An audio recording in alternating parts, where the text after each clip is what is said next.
Gérard, tu es peintre, je pense que tout le monde ici dans la salle le sait, connu internationalement avec des centaines d'expositions, des œuvres qui sont présentées dans maints pays jusqu'au Japon. Tu es écrivain, plus d'une cinquantaine d'ouvrages, de poésie. Je pense qu'on peut dire que tu es un poète, mais aussi un essayiste, des proses, des récits. Beaucoup de textes sur l'art, qu'il s'agisse de notes d'atelier sur ton propre travail, de commentaires sur d'autres peintres. On peut penser à Eugène Leroy, à Pincemin, dont il a déjà été question jeudi à Nanterre, Munch aussi, sur des poètes, Reverdy, Gustave Roux.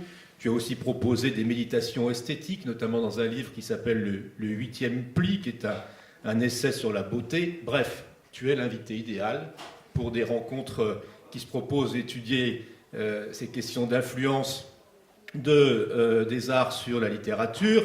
Et je me réjouis vraiment de ta présence, je t'en remercie.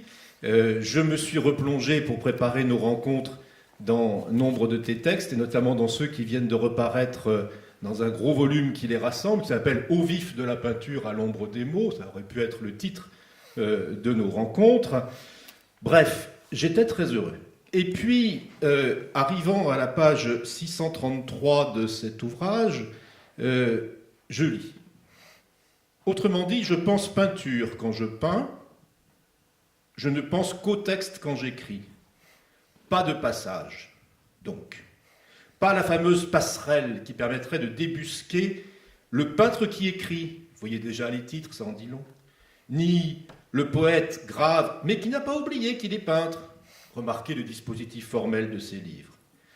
De la rutilance des couleurs à la mélancolie des mots, on laissera donc de côté la sempiternelle question des rapports qui pourraient exister dans mon travail entre peinture et écriture. Alors là, j'ai pensé que finalement, c'était peut-être pas une bonne idée de t'inviter, mais le programme était déjà paru, et du coup, c'est peut-être de ça dont on va parler, de ces distinctions, de ces différences ou de ces rapprochements possibles. Dans un autre texte, tu écris encore « Ce qui appartient à la peinture se traite dans et par la peinture, dans son langage spécifique, et à l'aide des seuls instruments de la peinture, sans état d'âme ni arrière-pensée, comme parallèlement. Ce qui a trait à l'écriture se résout dans le seul travail de la langue, même si c'est une ombre cousine qui accueille chacune de ces deux entreprises, dont le but commun est de me maintenir encore un peu debout. » Tu peux nous dire un mot quand même de cette ombre cousine, que tu ne sois pas l'invité trop paradoxal de ces rencontres ? Non, j'espère ne pas être trop paradoxal, mais j'aurais pu dire cousine, voisine, comparse, mais effectivement, je persiste et signe, je pense qu'il n'y a pas une passerelle donnée comme obligatoire, comme naturelle, entre la peinture et la littérature. Mon intérêt pour la littérature, en ce qui me concerne, vient depuis toujours. J'ai toujours lu, j'ai toujours beaucoup aimé lire. Et lorsque j'ai décidé, enfin si tant est que j'ai vraiment décidé de peindre, je n'ai pas pensé que je devais quelque chose à ce que je pouvais apprendre de la littérature. Et je persiste à penser, effectivement, que les outils spécifiques, l'espace de la peinture, celui qu'elle appréhende, les outils qu'elle se donne pour la parcourir, n'a rien à voir avec l'espace de la feuille ou de l'écran, avec l'espace mental que cela suppose comme disposition, et les outils et les instruments. Alors, il y a effectivement une complicité, il y a un air qui parcourt l'ensemble, il y a une ambition. Et comme disait Jean-Loup tout à l'heure, il y a le bonhomme qui est là, c'est toujours le même. Il se trouve que je suis aux commandes dans les deux, donc il y a un dénominateur commun. Mais ce sont deux pratiques spécifiques, comme on disait à l'époque, pratiques spécifiques. Ce sont deux pratiques spécifiques qui commandent une posture, des instruments, un espace, une disposition d'esprit qui fait que ça les différencie essentiellement. Et sinon, on tombe dans une sorte d'illustration où la peinture viendrait commenter, gloser, illustrer, béquiller peut-être même une pratique qui lui est quand même extérieure. Et effectivement, alors je persiste et signe, Quand je peins, je pense peinture, mais alors comme un vrai peintre. Je ne pense qu'à la peinture comme si je n'avais jamais lu le moindre ligne de ma vie. Même l'effort physique de peindre, de me camper devant une peinture. Je travaille sur le mur de l'atelier qui est droit. Il y a le poids de la couleur qui s'écoule. Il y a une labilité, il y a une demande disons, du corps. Ce qui n'est pas le cas lorsque j'écris, où je suis penché sur ma feuille blanche, parce que j'écris toujours à la main, même si je mets après au propre sur l'écran, et je suis assis. Je veux dire que la façon dont le corps est sollicité, il marque bien qu'il y a vraiment deux métiers et deux façons d'appréhender les choses. Qu'il y ait après, effectivement, une solidarité, une complicité, une connivence entre ce qui s'écrit et ce qui se peint, ou ce qui se représente, disons, oui, en effet. Alors, on va essayer d'explorer cette connivence, mais tu vas même plus loin. Parfois, tu mets des tensions entre la peinture et l'écriture. J'ai relevé une autre phrase où tu dis « Celui qui peint ou dessine serait-il définitivement l'ennemi rancunier ou l'otage consentant de celui qui écrit ?» Qu'est-ce que tu veux dire par là, l'ennemi rancunier? Tu remarques que je pose la question. Je ne l'affirme pas. Je dis qu'effectivement, il y a un laissé-pour-compte, peut-être. Il y a l'un des deux, lorsque l'un seul est mobilisé, l'autre attend son tour, peut-être. Il attend, mais il attend ou l'espère ce qu'il n'aura pas, c'est-à-dire du bénéfice ou un enseignement, une chose qui sera dite ou qui lui sera insufflée, qu'il n'aurait pas imaginé. Alors que c'est celui qui l'attend se présente comme une sorte d'ennemi pas irréductible, mais enfin disons quelqu'un qui est mis un peu en demeure d'attendre, alors que l'autre s'exprime, entre guillemets, qui en même temps, il sait très bien que son tour viendra d'être celui qui attend ce que la littérature va lui dire. L'un ou l'autre, mais pas les deux à la fois. Alors, tu dis aussi que tu es un grand lecteur de poètes et de poèmes, et d'ailleurs tu as écrit et peint aussi, d'ailleurs, à partir de textes, notamment d'autres poètes, Dupin, Jacotet, etc. Mais tu as un mot, c'est dans lire, écrire, peindre. Tu dis, mais en aucun cas initiant ou influant mon travail de peintre. Donc, ces lectures de poèmes n'auraient pas d'impact sur ton travail de peintre, et pourtant, et donc tout l'enjeu de notre discussion va être de te démentir en t'opposant à toi-même, d'une certaine façon. Au début de ton œuvre, ton travail plastique est quand même nourri de textes. Je pense à ces 15 incisions latines de 73, si tu t'en souviens, ou encore à des ombres que tu as peintes pour Coleridge, non ? Pour STC. Oui, STC. Oui, Samuel Taylor Coleridge, non ? Oui, qui n'est pas ma sœur Solange. Hein. Bien, oui, Samuel Taylor Coleridge. Mais encore une fois, ce ne sont pas des illustrations. Le texte n'est pas mercenaire. Il n'est pas là pour illustrer ou pour accompagner de quelque manière sur le plan formel. En ce qui concerne en tous les cas le dispositif formel, il ne doit rien à Audit du Vieux Marin, par exemple. Qu'il y ait le plaisir, la compréhension et l'intérêt pour un texte ne fait que de continuer à façonner ma sensibilité, mon rapport au monde, peut-être avec les mêmes arbres que ceux dont on parlait tout à l'heure, la nature, le monde extérieur, la musique, on n'a pas encore prononcé ce mot, la musique qui est aussi très présente dans mon rapport au monde, si je puis dire, mon intérêt pour la musique. J'aime, je crois, j'écoute bien la musique, je la reçois bien dans les bonnes conditions, la musique baroque, le jazz.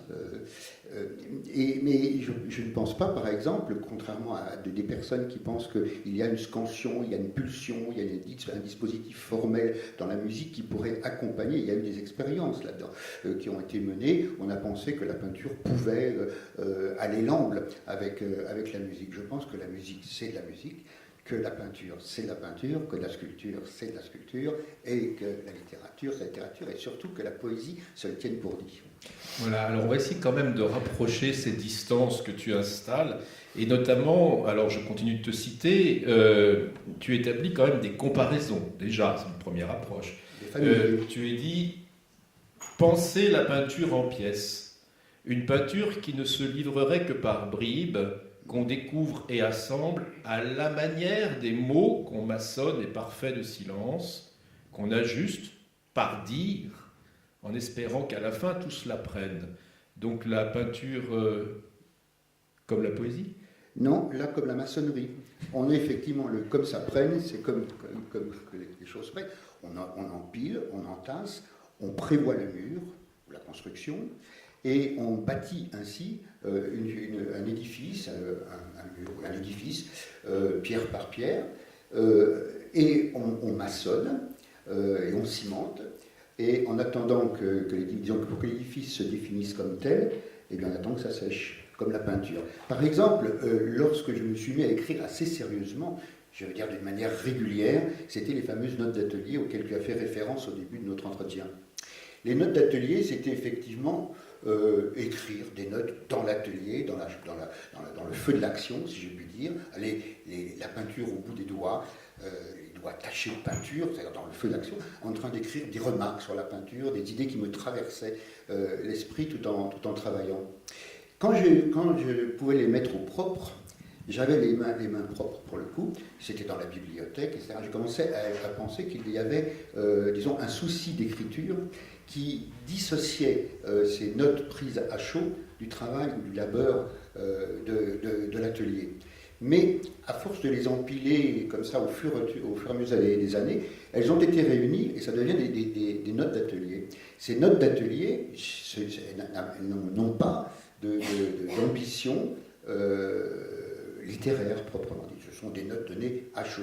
Mais petit à petit, mon intérêt pour les mots, que j'étais par ailleurs, je cultivais comme lecteur de poésie essentiellement, de littérature en général, et de poésie essentiellement, m'a amené à considérer que ce plaisir-là, celui de mettre au propre ce qui sortait un peu de la fournaise de l'atelier, du désordre de l'atelier, me conduisait à quand même considérer qu'il y avait un enjeu là qui m'amenait ou qui me demandait instamment de prendre un peu soin de ce qui s'écrivait et de me passionner un peu, de m'arrêter un peu sur le plaisir même de l'écriture et la spécificité de l'écriture. Donc il y avait le travail à l'atelier, je peins. Je pense la peinture, je pense l'espace de la peinture, je pense il y a tous les regrets qui vont arriver, les choses que je vais retoucher, et en même temps avec une chose qui est assez formidable, c'est l'arrivée de la peinture acrylique. C'est-à-dire que la peinture à l'huile avant nous donnait la possibilité, ou fait, nous condamnait à passer, disons, 15 jours avant de rectifier quelque chose, il fallait attendre que ça sèche, il fallait mettre du cicatif, etc. La peinture acrylique, vous pouvez travailler 8 heures par jour, vous êtes assez content de ce qui s'est passé dans la journée, vous sortez, vous récupérez un petit peu et vous attendez de l'œil du premier matin, le lendemain matin, le verdict, disons de cette manière. Vous ouvrez la porte de l'atelier et ce qui vous semblait parfaitement satisfaisant la veille, ça s'avère un véritable désastre à cela. Et là, dans la peinture, vous avez la possibilité, avec la peinture acrylique, de reprendre la peinture immédiatement, parce que c'est sec et il n'y a pas de problème. Alors, il y a dans ce travail de maçon, en attendant que ça sèche, il y a une brutalité, une vitesse, et une chose qui sédimente l'ensemble, qui fait que pour moi, ça les tient parfaitement à l'écart l'un de l'autre. Alors, venons-en justement à ces repentirs que tu évoques, avec la possibilité de reprendre le lendemain. Une autre de tes formules qui compare, qui rapproche la poésie et la peinture, finalement ne fait plus le tour de ce troisième terme qui était la maçonnerie tout à l'heure, elle laisse entendre même que la poésie serait quelque part quelque chose comme une sorte de vérité de la peinture. Alors, comme ça va t'étonner que je dise ça, je te cite encore une fois, rajout, poids des remords, ou celui des repentirs accumulés, c'est là la vérité cachée de la peinture, son épaisseur en quelque sorte, comme autrement c'est aussi celle de la poésie, où ce qui voile les mots gauchit le sens et l'innerve d'un sang nouveau. C'est dans le travail spécifique, dans le type de lecture spécifique que nous propose la poésie, que quelque chose se découvre de ce qui se passe dans la peinture. Le remords, le repentir dans la peinture, il est toujours là. Il rend la toile grumeleuse par les couches qui se sont déposées derrière et qui se sont à un moment vantées de pouvoir être les dernières. C'est-à-dire que le fameux jour où vous arrêtez de peindre et vous regardez la peinture en disant bon, c'est fini, c'est ce que je voulais faire, et là est mise en place et il n'y a pas de problème. Or le lendemain, oui, il y a un problème, c'est que c'est pas bien du tout. Qu'est-ce qui va se passer avec ce qui est déposé là, qui à un moment a pu se prévaloir d'être la dernière couche? C'est-à-dire qu'à un moment, la peinture vous semblait finie, enfin, considérons fini. Et alors, elle arborait un certain visage, une certaine mise d'elle-même. Or, le lendemain, c'est renié, c'est retiré, c'est recouvert. Donc, ce qui a existé un moment et qui a pensé être la dernière, la plus belle, la définitive, la peinture, est en dessous, ne disparaît pas, contrairement à l'écriture, où vous pouvez toujours gommer, jeter au panier, ou cliquer sur ces trucs que je ne manœuvre pas, l'écran. Petite anecdote. Un jour, j'ai passé une longue période, plusieurs semaines, sur une grande peinture. C'était la série des dédicaces. Et finalement, il y avait un grand aplat jaune qui prenait quasiment toute la surface de la peinture. J'étais intervenu par-dessus avec des traces et des trucs comme ça, mais enfin, disons, il y avait une dominante jaune très très bien. Et j'ai pensé qu'elle était terminée. Je l'avais même signée devant, derrière, prête pour la photo, comme pour aller au bal, disons. Et pendant des semaines, elle était là, dans l'atelier, je travaillais sur d'autres tableaux, et je ne me préoccupais plus de celle-ci, puisqu'elle était finie.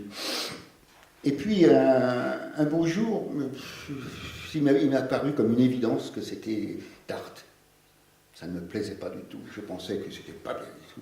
Et alors, excédé, ne sachant que faire, il y avait un pot de violet, une espèce de mauve, ingrat qui était là, j'ai pris une énorme brosse et en attendant d'en faire autre chose, je l'ai badigeonné comme ça. Or, la veille de ce badigeon, de ce repentir, il y avait des gens qui étaient venus et elle me dit « j'aime beaucoup la jaune ». Or, cette jaune-là, elle fut jaune. C'est la jaune de derrière, c'est la jaune qu'elle avait été, mais ce n'est pas la jaune, c'est à la limite la violette maintenant. Donc, on continuait à l'appeler parce qu'elle est restée jaune 6 mois. Elle est quoi, cette peinture? C'est une jaune reniée? C'est une violette nouvelle? Ou est-ce que cette violette nouvelle va subir le même sort que le jaune renié? Elle va devenir encore autre chose? Et il y a ces sédiments de peinture, de reniement, d'hésitation, de relecture, etc., effectivement, me conduisent de temps en temps, en tant que lecteur ou en tant qu'auditeur, à reconsidérer ce qui se passe, par exemple, dans d'autres pratiques, mais des pratiques voisines, cousines. Alors, en ce qui concerne, par exemple, le titre, l'énoncé de notre entretien et de ces 3 jours, sur sous influence, qui influence quoi en l'occurrence? Et quelle est cette influence? Alors, je me suis permis, je ne vais pas vous advenir de ce texte, mais il se trouve que je l'ai écrit il y a 3-4 jours, parce que je pensais à un peintre, à un sculpteur en l'occurrence, précis, et à un poète précis, que j'avais nommé. Mais je vais vous lire simplement dire, est-ce que la mise sous influence d'un art l'autre? Que doit aux pampres et aux arabesques d'Audrey Beardsley, par exemple, le portrait de Dorian Gray? Est-ce que l'on peut dire qu'il y a une influence fin de siècle anglaise qui fait que Beardsley est quelque part dans les circonvolutions, dans l'énigme du portrait de Dorian Gray? Ou au pré-raphaélite anglais, justement, mêlant un post-romantisme vaguement médiévaliste à un réalisme teinté de symbolisme devenant une morale autant qu'un acte esthétique, etc., etc. Bon. Donc, par exemple, ceci posé, cela posé, tout anglaise, il y a cette amitié, cet intérêt qui a innervé le travail de l'un et de l'autre, c'est-à-dire Henri Gaudier-Bretzka et Ezra Pound.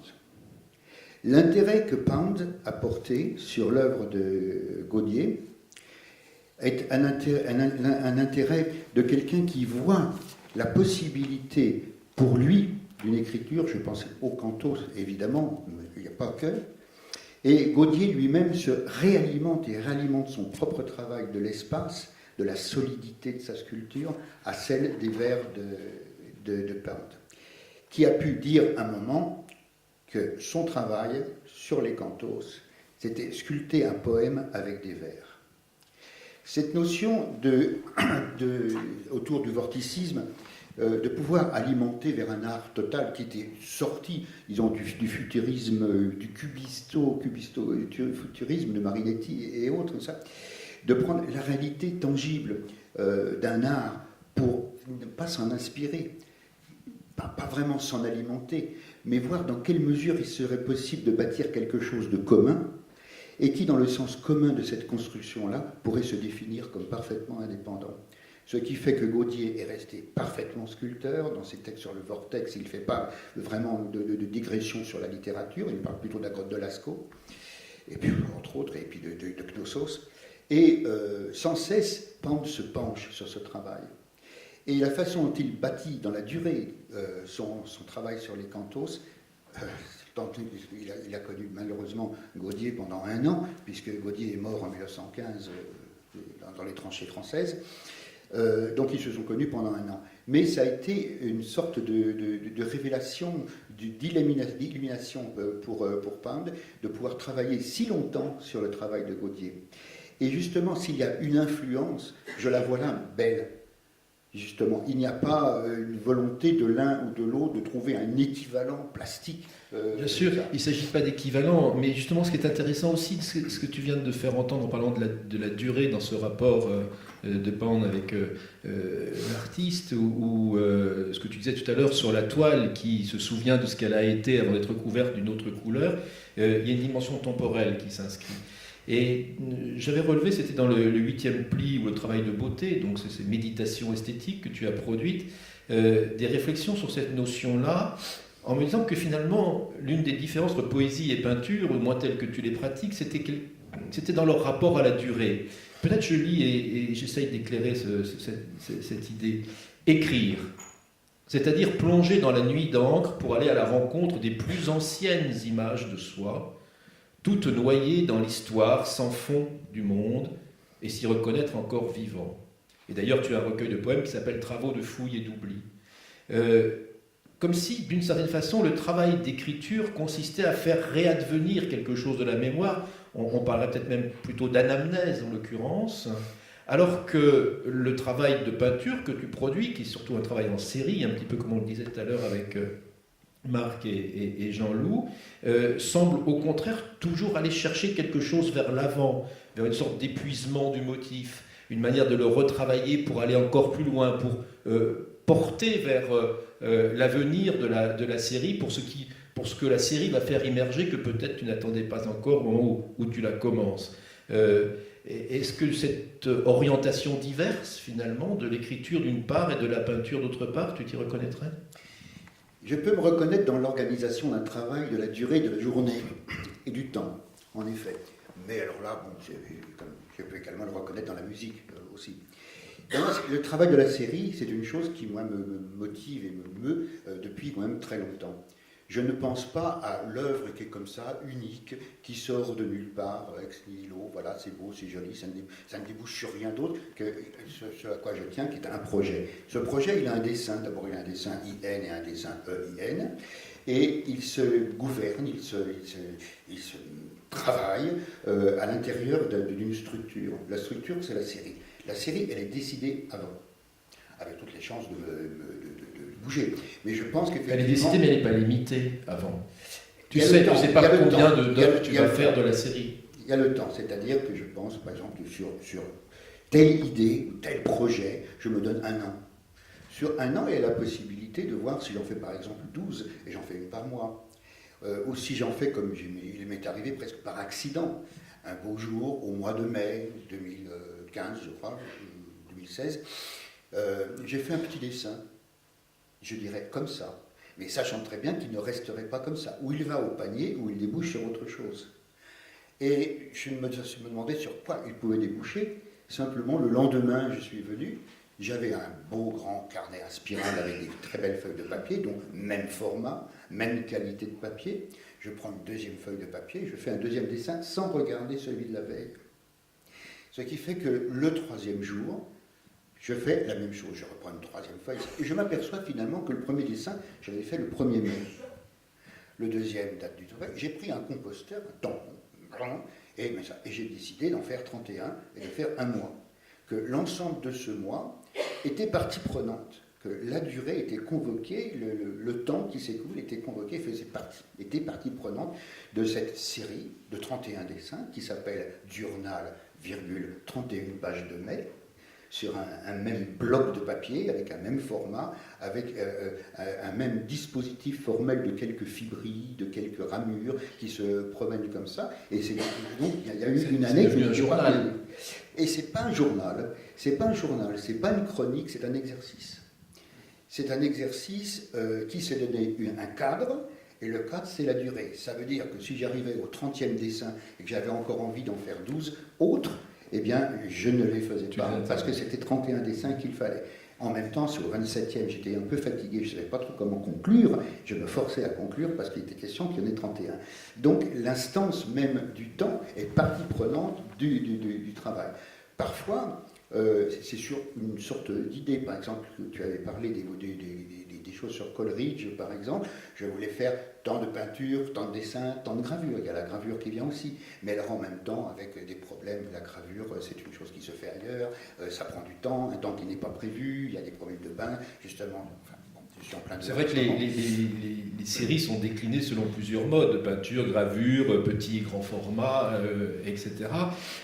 Et alors, il y a aussi quelque chose qui m'impressionne beaucoup et que j'avais déjà remarqué dans des conversations qu'on a eues ensemble, c'est de voir comment une série, peu à peu, semble émerger de l'autre, comme s'il y a un moment au cœur d'une série où quelque chose commence à se dessiner, à se desséiner, on pourrait dire presque avec l'orthographe différente du dessin EIN, et qui d'un seul coup fait advenir l'autre série. Et on pourrait comme ça tracer des lignes comme presque métamorphiques, enfin à certains égards, d'une série à l'autre. On passe des nielles aux feuillets, par exemple. Alors les nielles, pour ceux d'entre vous qui ne les ont pas vus, c'est le torse, en fait, comme le torse d'un crucifix qui serait décliné comme ça sur un grand nombre de peintures. Et puis d'un seul coup, ça devient des feuillets, comme si les côtes de cette cage thoracique s'épanouissaient en branches et en feuilles, puis les feuillets deviennent des jungles, etc. D'une certaine façon, est-ce que cette évolution n'est pas aussi un peu quelque chose de souterrainement narratif? Est-ce que ça ne raconte pas une histoire, ces passages-là? Ça raconterait la mienne éventuellement, mais non, ça ne raconte pas d'histoire. Ça pourrait éventuellement se bâtir comme un récit, mais un récit qui serait sur deux plans différents, qui se côtoieraient, mais qui n'auraient pas vraiment directement l'un pour l'autre. Cela dit, et par ailleurs, quand tu parles de ces séries, il y avait la suite Grunewald avant. Je m'étais passionné, là aussi c'était une longue série, 127 dessins, 159 dessins, une grande peinture et 12 gravures. La grande peinture est de la même dimension que le panneau central du Rottenstein. Et justement, la figure du Christ central m'intéressait moins, plastiquement parlant, que la figure de Marie-Madeleine.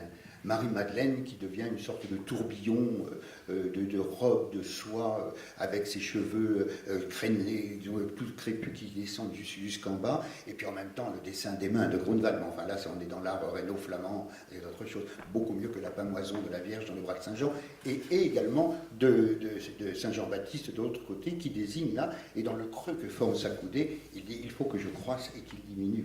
Il faut que je croisse et qu'il diminue. Alors, sur ce dessin du Christ-là, oui, est arrivé la cage thoracique et qui peut... Mais disons que je ne peux pas dire que la cage thoracique là, sort directement de Grunewald, pas plus que les jungles sortent de ça, comme une sorte de génération qui serait là. Il y a dans la série quelque chose, un mot que je crois qu'on n'a pas encore prononcé, facile ou vaguement, l'oubli. Il y a dans la série quelque chose qui m'intéresse beaucoup, et je dirais presque que c'est une matière que je travaille sournoisement à l'intérieur de mon travail sur les séries. Je pense que la série, elle commence avant le premier dessin. Elle continue en écho après le dernier dessin. Ça veut dire que quand je fais du travail avec des collages, par exemple, en coupant au cutter un fragment de dessin, que je le colle, et que je le colle à côté d'un autre, comme si je reconstituais un dessin lui-même brisé, qui se raconte, qui se raconte effectivement dans ses raccords ou dans ses mauvais raccords. C'est-à-dire, est-ce que la part privilégiée que je découpe dans un dessin pour la garder, elle est plus intéressante, elle est plastiquement, elle apporte plus que la partie qui tombe? Est-ce qu'il y a donc un travail de chute où j'élimine? C'est-à-dire que le dessin commence avant, le fragment, le dessin commence avant, il avait une ambition d'aller là, et puis il continue après. Et de cette manière, c'est de lui briser les ailes, de le couper dans son élan, dans son envol même, et de pouvoir voir de ces différents fragments amputés de ça, de voir comment ils se côtoient, et comment ils se recomposent dans notre histoire commune, qui est l'œuvre réussie. Et les séries aussi. Alors le temps est là, d'une série l'autre, cela se construit comme une série, mais je dis sans coquetterie, c'est mon récit de mourir. Ce que tu viens de décrire, cette pratique de la découpe, du collage, que tu as commenté dans un texte qui s'appelle Le retrait, le surcroît, je me souviens l'avoir repéré aussi dans des textes de poèmes, en fait. Je pense à De Cor et de Buée, par exemple, dont d'ailleurs les pages s'accompagnent de 12 dessins qui viennent elles-mêmes des Niels, où le poème combine et juxtapose des vers ou des fragments, on ne sait pas trop comment les appeler, les uns en romaine, les autres en italique, dans une sorte d'enchâssement, de suture aussi. Même chose dans Ici rien n'est présent, où on a des poèmes qui sont réglés, composés de vers qui sont les uns réglés à gauche, les autres réglés à droite. Et on retrouve là une forme qui est une forme travaillée dans les peintures. C'est quand même des proximités assez fortes, ça, non? Alors, si proximité, oui, il y a proximité, bien évidemment, mais c'est tout, pas plus que ça. Dans l'organisation, dans la composition, composer une peinture, composer une série, penser une série dans sa continuité, vers son point de rupture. Mais aussi composer le poème. Donc, ce sont des modalités qui sont expérimentées dans la peinture. Dans la construction des poèmes, c'est même pas la construction des poèmes, c'est surtout la construction d'un livre, de ce qui peut donner son nom à un recueil ou à un livre, en fait, donc il porte un titre d'un seul coup. Alors parlons-en des titres, justement. Je vais arriver à le convaincre qu'il y a des rapports. Je vais essayer de justifier ma place.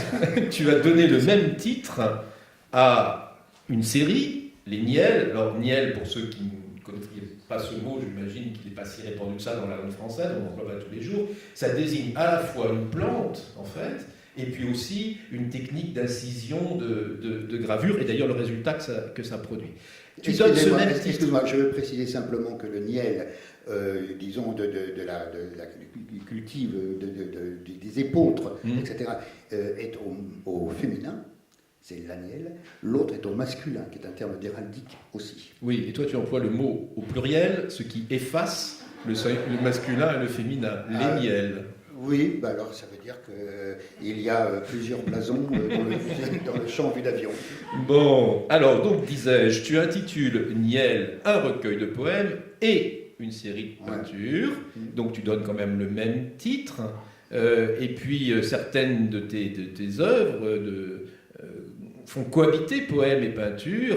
Je pense à De Cor et de Buée, qui est paru en 97, où il y a des niels, des acryliques sur arche et japon, si je me souviens bien, et des textes qui, eux, parlent de corps, d'os, de nerfs, de cœur dépolis, et donc de ce que, alors, d'une certaine façon, même si c'est un peu crispant de devoir le dire ainsi, on voit représenter sur les images. Non, enfin, je persiste à dire non. Il y a des hasards, il y a des coïncidences, il y a deux démarches parallèles, par exemple, et puis il y a un éditeur. Alors l'éditeur me dit vraiment ces dessins-là sont très bien, on pourrait les faire figurer à côté. Alors on les fait figurer à côté, mais figurer à côté ne veut pas dire illustrer, commenter le texte lui-même. Ce qui s'est passé pour ça, mais c'est également le problème des illustrations. Pour un artiste plasticien, des mots que je déteste, qu'est-ce qui illustrait un autre poète, un autre... D'ailleurs, tu ne parles pas de livre illustré, tu parles de livre de dialogue plutôt. Oui, en fait, oui. Mais disons, je commets des illustrations. Je préfère dire que j'accompagne plutôt que de dire. Il y a des modèles, par exemple, Blaise Cendrars et Sonia Delaunay commettent un pur chef-d'œuvre au début du siècle précédent, avec la prose du Transsibérien, de la petite Johanne de France. C'est-à-dire que Sonia Delaunay arrive face à un texte. Il faut bien aussi savoir quand on illustre un texte, on accompagne un texte, le texte, est-ce qu'il existe préalablement? Donc ça veut dire qu'il se donne là, d'un seul coup, d'une manière instante et presque autoritaire. Donc il s'agit de l'illustrer, quoi, de l'agrémenter, d'avoir des fioritures qui viennent en plus. Ou est-ce que ça doit apporter autre chose? Par exemple, Picasso-Reverdy, ce qui s'est passé avec le tableau, qui est aussi un autre chef-d'œuvre. Si, parfois c'est le contraire. Parfois l'illustration, le dessin, l'œuvre plastique existe préalablement ou même à quatre mains avec le texte. Qu'est-ce qu'attend l'un de l'autre? Qu'est-ce qui désespère l'un de l'autre? Et c'est le vrai travail de l'illustration, du livre d'artiste en général. Alors je vous laisse imaginer le problème quand c'est à la fois, comme ce qui m'est arrivé, quand je suis à la fois l'auteur et l'illustrateur. Tu parles dans ce cas-là d'équivalence de ton et de densité, en fait. C'est-à-dire que ça se joue pas sur la représentation, ni la figuration, ni l'illustration, pour le coup, mais ça se joue plutôt dans des phénomènes de tension, d'énergie intérieure, de respiration, qui cherchent leurs accords ou leurs désaccords, en fait. Oui, on peut se regarder en chien de faïence éventuellement, mais enfin, ça ne dure pas trop longtemps. Encore une fois, je reviens de 2 secondes sur Pound, qui m'a donné la possibilité de le relire. Je l'avais lu, mais mal, probablement il y a très longtemps, et de relire même les textes. Il a publié un très beau livre, Pound, qui s'appelle bêtement Henri Gaudier-Bresca. Et c'est très bien. Et il met l'accent là-dessus, justement, sur ce travail d'influence. Si je peux lire quelques lignes de la fin. Voilà. Pound le dit, 2 points. Seule l'œuvre d'art peut tirer l'individu hors d'un univers renfermé et inerte. Par-delà la reconnaissance du dernier lieu possible pour l'homme, éternellement voué à la quête du langage, donc ce qui est son cas, et par là même condamné au refus social, ce qui est doublement son cas, d'habiter le monde, il lui reste le vœu d'une stratégie à mettre en place. L'utopie, je tourne ma page, l'utopie d'une métamorphose, là où les cantos se grandissent, à l'ombre de ce qui découvre les règles du jeu en les exprimant et en avouant le lieu de son errance. Il aborde, à ce moment-là, il arrive au bout de cette conséquence, il arrive à la calligraphie chinoise. C'est-à-dire, effectivement, comment s'échapper de cette emprise entre le texte et la sculpture, puisque, enfin bon, je ne vais pas dire tout ça. Puis il aborde la calligraphie chinoise, reconnaissant là une même aptitude qu'ont les sculpteurs, pense-t-il, à déceler dans le tracé des idéogrammes chinois primitifs la ligne sculpturale des objets, la ligne directrice, des objets. À la suite de Gaudier, Bresca, il se convainc que la nouvelle esthétique sculpturale, comme l'y entraînent ses travaux sur le théâtre No et le caractère chinois, pouvait s'appliquer à la poésie occidentale du XXe siècle. Car, pour Pound, toujours, se superpose cette autre définition de l'image. 2 points, citation, un complexe intellectuel et émotionnel renfermé dans l'espace d'un instant. Alors, voilà. Je suis content que tu évoques ça parce que c'était justement l'un des points sur lesquels j'ai fait l'introduction à Beaubourg mercredi soir, sur le fait que l'idéogramme est à la fois dessin et écriture. Enfin, il y a ce travail-là.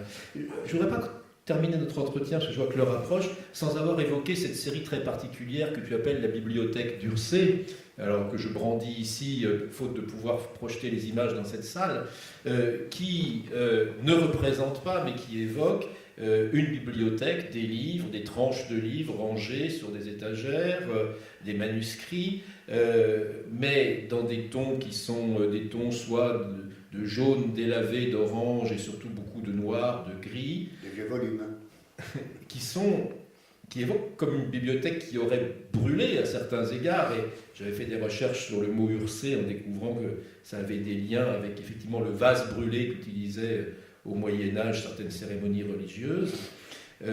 Et du coup, on voit ces formes qui évoquent des livres, mais sans mots, sans titre, sans nom d'auteur, sans image pour le coup, et d'une certaine façon comme si la peinture ici semblait évoquer quelque chose comme une disparition même de l'écriture. Et je voudrais bien que tu nous dises un peu quelle est, s'il y en a une, l'intention qui gouverne cette série. D'ailleurs, ce sont des livres, c'est appelons des livres qui ont perdu leur titre, comme pour d'autres, ils ont perdu leur ombre. Signalons au passage l'existence de cet ouvrage, d'une série... Avec un texte de Marc Blanchet. Qui était là tout à l'heure, puisqu'il avait déjà annoncé que j'allais être là tout à l'heure, il était là tout à l'heure. C'est une série, alors là pour le coup, en reprenant ce que nous disions tout à l'heure, c'est une série qui a été définie tout de suite comme devant comporter 100 œuvres. 100 œuvres, c'est-à-dire 10 séries de 10 œuvres. Et comme toute bonne bibliothèque bien organisée, ça, il y a 10 départements. Il y a le département des peintures, le département des imprimés, le département des pastels, le département des gravures, etc., etc. Donc c'était effectivement comme ranger une bibliothèque en étant l'enthousiasme mesuré par la longueur des casiers, certainement, et de ne pas dépasser la mesure pour pouvoir tout ranger. C'est-à-dire qu'en même temps, ce ne sont plus des livres, c'est encore une fois un exercice, ou simplement la scarification de aligner des coches dans un espace précis, comme compter les jours, ou comme les prisonniers qui sont là, qui comptent les jours qu'il leur reste encore à faire, en faisant des petits traits, sauf qu'effectivement, on en fait 1, 2, 3, 4, et le 5e, on le faisait comme ça. Là, il n'y a pas véritablement ça. C'est effectivement compter les jours, compter la durée, baliser le temps, et de pouvoir dire dans un argument aussi simple que des petits bâtons, comme des bâtons d'écriture, comme apprendre à écrire en faisant des petits bâtons comme ça, c'est-à-dire aucun recours à la symbolique, aucun recours à la forme excessive, au récit, à l'expression de je ne sais quel symbole, etc. Des traits, tracer des lignes, etc. Donc de réduire la pratique de l'art, en l'occurrence, avec différents instruments, le pastel, le collage, l'encre, etc. Et de voir jusqu'où on pouvait lui faire rendre gorge et lui donner du sens. D'un seul coup, ce n'est plus une bibliothèque, c'est une bibliothèque qui a perdu le nom de tous ses ouvrages. C'est une sorte de casier, une façon de mise en casier, une cent œuvres, 10 fois 10, qui, chez chacune des séries, est rentrée sans regimber à l'intérieur de l'espace qui leur était dévolu et qui a duré précisément 1 an. C'est-à-dire que le temps était aussi balisé que l'ensemble des dessins qui formaient la série. Voilà, c'est quand même finalement une grande rencontre entre l'écriture et la peinture, a fortiori si l'on en croit, et ce sera peut-être la formule de conclusion, cette sorte de peut-être d'injonction que tu te donnes à toi-même et qui gouverne l'ensemble de ton œuvre, qu'elle soit peinte ou qu'elle soit écrite, et que j'ai relevé dans l'un de tes textes, peindre l'oubli, écrire l'absence. D'une certaine façon, ces livres-là, ceux de la bibliothèque d'Ursay, en sont la marque même. Non ? Voilà. Merci.